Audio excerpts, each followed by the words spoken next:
تپی نند خوشاک و هیزم بود همه سوخته بره. من بیدایم سوخته بره. سارا سمدووا ساکنی محله سامانیان اسفره ذخیره محصولات غذاییش را از دست داده است. روز 16 سپتامبر در مناقشه در مرز تاجیکستان و قرقیزستان خانه او را آتش زدند. حالا با خانواده‌اش چیزی برای خوردن ندارد. جنگ نمیشه گفته ششکی من انم کرگی کارش انم. اینا چی داشتن؟ خانه نعیم عبداللهیف ساکنی دیگری محله سامانیان نیز سوخته است. گندم و آرد که برای زمستان ذخیره کرده بود نابود شدند. تولی گندم، کارتوشکا، پولینگ، همه چیز سوخته، یگان چیز نمو. لباس نمیتونن دیگه یگان چیز هم نه.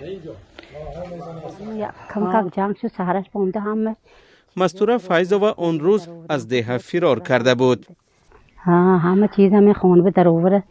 یک در قلف نمیشه، یک تاش به قلف کر برفت بودن بیام هیچی نمیشه خوکستن.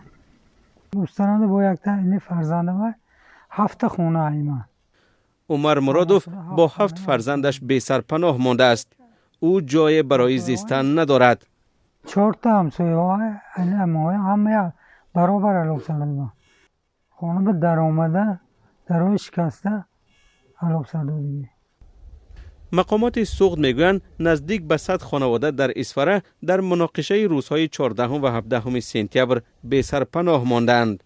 زیانی رسیده به ساکنان هنوز حساب نشده است.